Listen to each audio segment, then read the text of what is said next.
A woman I know, she is 61 years old, runs her own architecture firm in Chicago, and is routinely mistaken for a woman in her mid-40s, told me something at lunch last spring that I have been sitting with ever since. I asked her directly what she does. She set down her glass, looked at me, and said, "Isabel, I do not do anything dramatic. I do not have a complicated routine, but I am meticulous about the things most women dismiss as too small to matter." She paused. The problem is, those are the exact things everyone notices. They just cannot tell you why. I have heard some version of this from nearly every woman I know who carries that quality. That timeless, composed, unplaceable beauty that has nothing to do with surgery, nothing to do with money, and nothing to do with luck. It is attention. Specific, deliberate, consistent attention to the details most women skip because no one told them the details mattered. In part 1 of this series, we covered 8 of those habits. Today we go further. 10 more, rarer, more specific, more powerful. And I am warning you now, some of these will feel almost insultingly small. That instinct is the one to override, because elegant women after 40 have learned, usually the hard way, that the smallest habits compound into the most visible results. Let's begin. Habit 10, they have a dedicated protocol for their hands. Not just moisturizer. A woman's hands after 40 tell a story she may not intend to tell. The skin on the hands is among the first to show age, thin, prone to dehydration, exposed to sunlight and soap dozens of times a day. Most women address this with a hand cream applied occasionally and without thought. Elegant women address it as a category. Here is the protocol I have observed consistently among the women who carry what I would call timeless hands. Hands are dried completely and immediately after every wash, never left damp. A hand cream with SPF is applied every single morning after the morning routine before anything else is touched. A richer fragrance-free cream is applied as the very last act before sleep. And, this is the part most women have not heard, they exfoliate their hands once a week. A gentle sugar scrub, 2 minutes, same day every week. The hands are not an afterthought. They are the extension of everything the face has been carefully maintained to project. And the room sees them constantly, at a table, in a meeting, reaching for a glass. The signal, my attention goes where most women's does not. Habit 9, they protect their décolletage with the same seriousness as their face. This one I first noticed in a woman I met at a dinner in Greenwich several years ago. She was 64. Her face was composed, her skin calm and even. And her neckline, the décolletage, the chest, the upper sternum, matched her face completely. I mentioned it to her. She said without hesitation, "I started treating my chest the same way I treat my face at 38. Everyone told me I was being excessive. Now they ask me what I use." The décolletage is chronically undertreated. It receives the same sun exposure as the face, the same environmental stress. But in most women's routines, it is invisible. The correction, SPF applied to the chest and upper sternum every morning, year-round, not just in summer.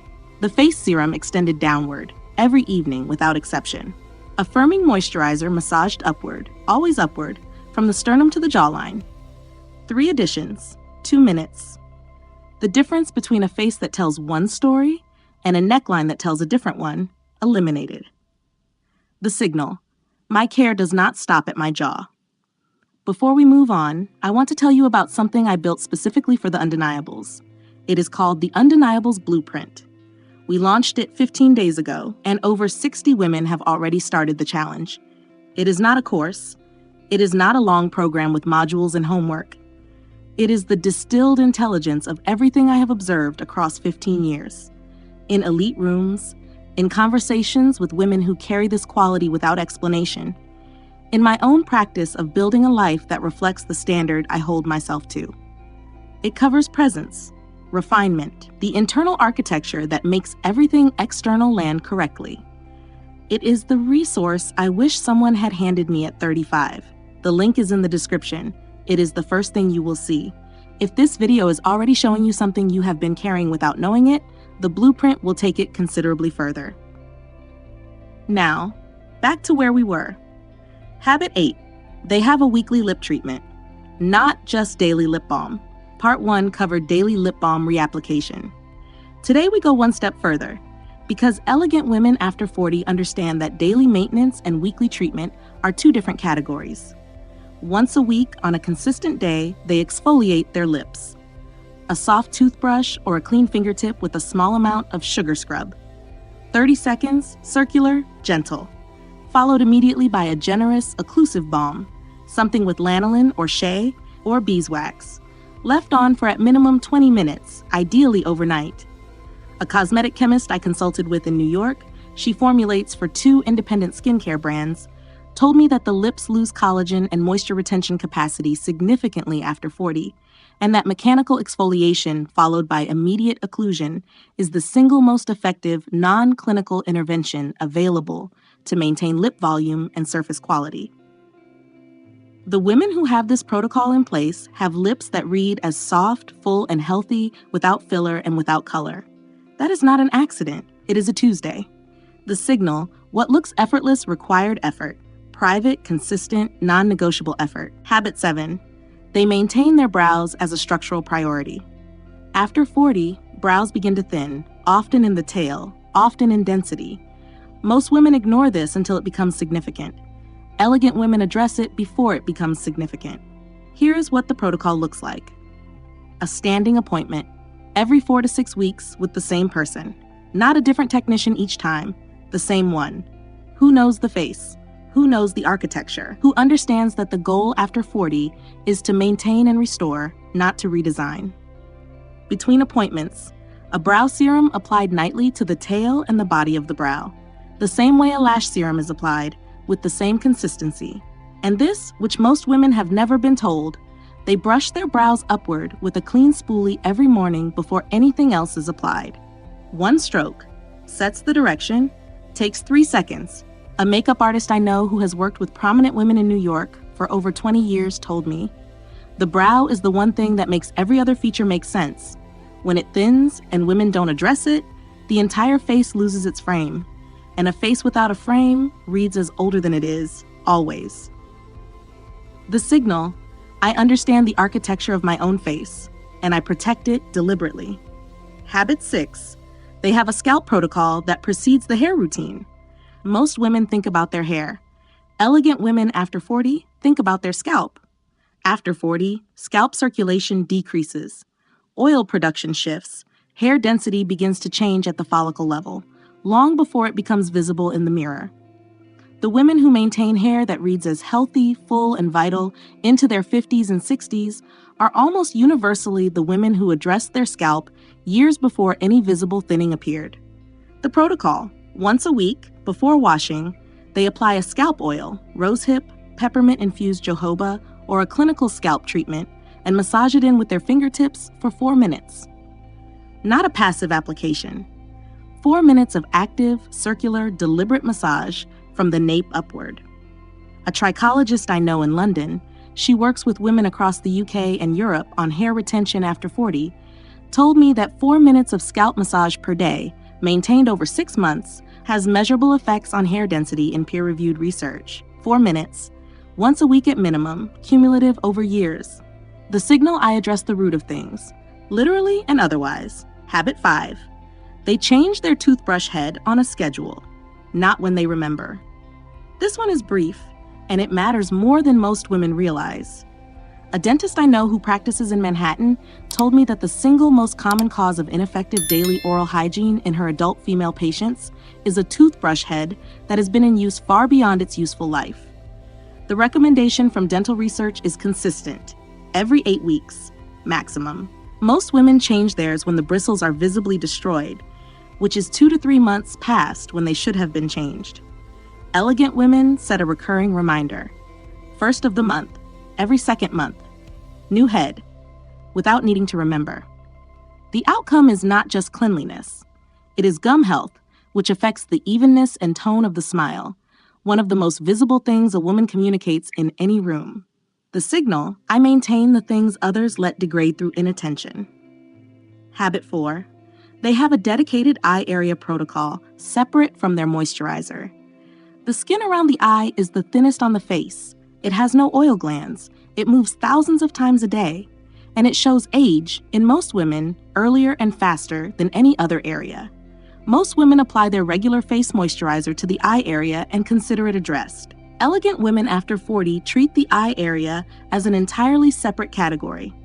A targeted eye cream, different in formulation from a face moisturizer, with peptides, caffeine, or retinol at a lower concentration suitable for the orbital bone area, applied with the ring finger. Always the ring finger, because it applies the least pressure. And the eye area after 40 is not a place for pressure. Applied at the orbital bone, not dragged into the lash line. Morning and evening, without exception. A dermatologist I consulted with at a conference in New York 2 years ago told me something that has stayed with me. The eye area is the one place where the difference between women who used a dedicated treatment in their 30s and 40s and women who did not becomes impossible to conceal by 55. The tissue responds to what it is given, or it shows what it was denied. The signal: I gave the difficult areas the attention they required, early, consistently, without waiting until it was urgent. Habit 3. They sleep on their back, or they have addressed the alternative. This one will feel unusual. It is not. Sleep position is one of the most documented and least discussed contributors to facial aging.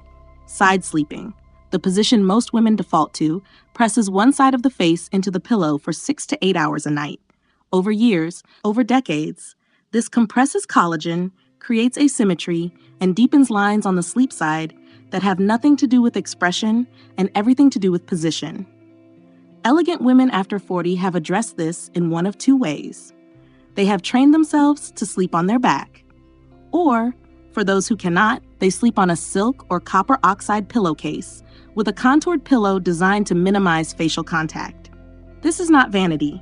This is understanding that what happens to the face in the 8 hours when you are not watching matters as much as what you apply in the 8 minutes when you are. A French woman I know who is 67 and whom I have never once been able to accurately age told me she has slept on her back since her mid-30s. It was a choice, she said, like every other choice that matters. The signal: my standards apply even when no one is watching, especially then. Habit 2. They have a protocol for the 48 hours before any significant event. Elegant women do not prepare for important events on the morning of. In the 48 hours before any significant dinner, board meeting, formal event, or occasion where they will be seen and assessed, they follow a consistent, private preparation protocol. No alcohol for 48 hours prior. Water consumption increased. Sleep protected. In bed before 11, no exceptions. Skin given a hydrating mask the evening before, not the morning of. Nails addressed the day before, never the morning of, which risks chips and smudging. Outfit confirmed and pressed 2 days prior. And this is the one most women have never heard. They do nothing new to their skin, their hair, or their appearance in the 48 hours before the event. No new product, no new treatment, no new technique. A woman who has been a personal stylist to several prominent New York executives for over a decade told me, "The 48-hour rule is the one I fight hardest to install in every client. The event morning is the worst possible time to experiment. The women who understand this look consistently composed, regardless of the occasion.